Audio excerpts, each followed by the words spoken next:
선생님, 우리 아이가 내년에 대학교 1학년입니다. 앞니가 많이는 아니고 좀 벌어져 있는데요. 레진으로 하게 된다면 치아 삭제를 해야 하나요?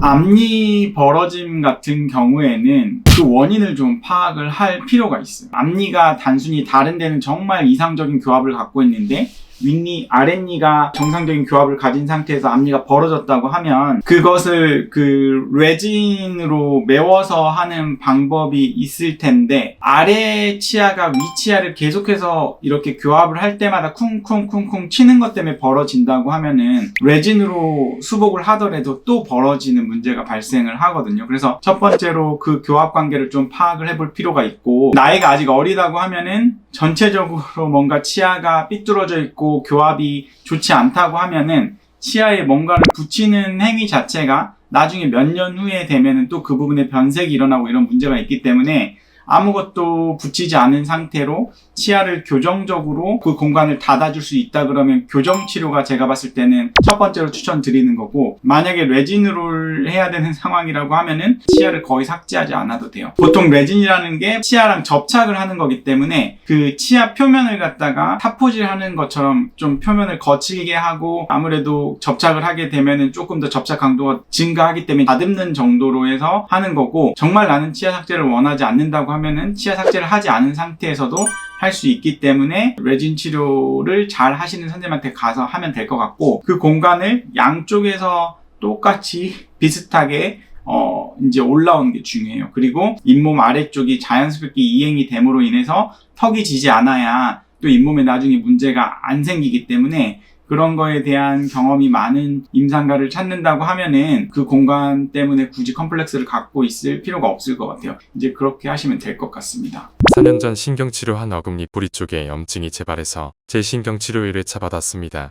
그때 엑스레이상 신경관 전부, 중간에 막히기 전 부분까지만 충전재를 넣고 크라운을 씌운 것처럼 보입니다. 이번에 간 다른 치과는 신경관이 3개가 있는데 2개는 찾고 1개는 못 찾았다고 합니다. 담당 진료 선생님이 나머지 2개의 약제를 투입하면 염증에는 효과가 있다던데 맞는 진료일까요?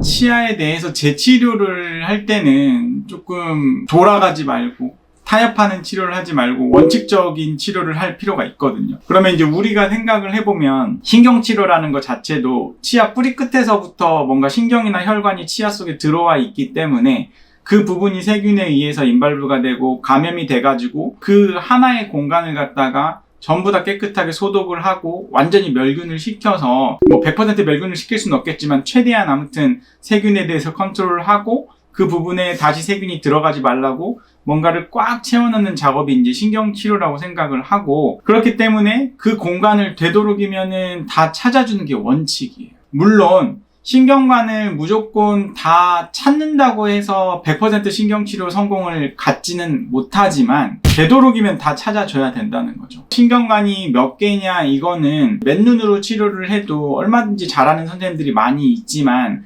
저희 병원에서 미세 현미경을 놓고 어떻게든 신경관이 개수가 놓쳐지지 않게끔 노력하는 이유도, 재치료할 때는 그렇게 놓쳐져 있는 신경관 때문에 결국에는 실패로 이어지는 경우들이 있기 때문에 놓쳐지지 않는 신경관이 없도록 미세현미경으로 노력을 하는 거고, 그러면 그 신경관의 길이도 되도록이면 모든 공간을 다 찾아서 깨끗이 치유를 시키는 게 맞다고 생각을 해요. 물론 우리가 찾아도 미세현미경을 봐도 위에서 구멍은 다 찾아내지만 중간에 우리 몸의 방어기전이 갖고 있는 그 석회화 때문에 찾지 못한다고 하면은, 그런 부분에 있어서는 저희도 해당되는 부위까지만 치료를 하고 마무리를 하는 경우가 있는데, 몇 달 간격으로 증상 체크업을 해보면 실제 염증이라는 게 세균에 의해서 뼈가 녹아있는데 그 뼈 녹아있는 부위가 다시 차올라오는 모습까지 관찰이 돼야지만 정말 치료가 성공을 한 거고, 만약에 그게 안 된다고 하면은 반드시 치아 뿌리 쪽으로 접근하는 수술적인 방법이 있는 병원에서 받으셔야지 문제가 안 생길 거예요. 왜냐면 염증 해결이 안 됐을 때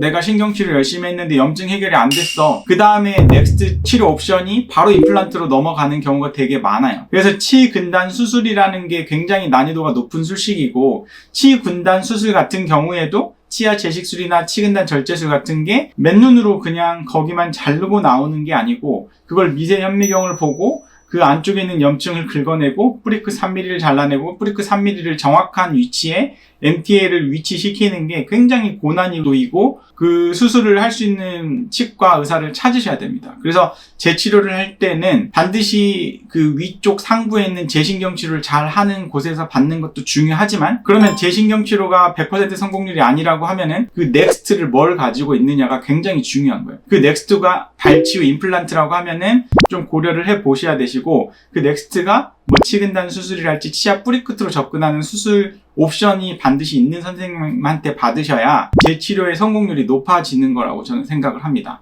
이 답변이 아마 도움이 되셨을 거라고 생각합니다. 저희 닥터 꼬집 채널을 시청하시면서 궁금해하는 여러분들한테 이제 도움이 될 만한 질문들을 뽑아봤어요. 시청자분들과 소통을 하려는 이런 노력들을 계속해서 2024년도에도 해 나갈 거기 때문에 앞으로도 강의를 들으시다가 질문사항이 있다고 하면은 댓글로 열심히 달아주시면 질문들을 골라서 답변을 잘 해드리도록 하겠습니다. 마이덴TV 구독과 좋아요 꼭 요청드리고요. 알림 설정도 부탁드립니다. 앞으로도 좋은 영상으로 찾아뵙겠습니다. 시청해주셔서 감사합니다.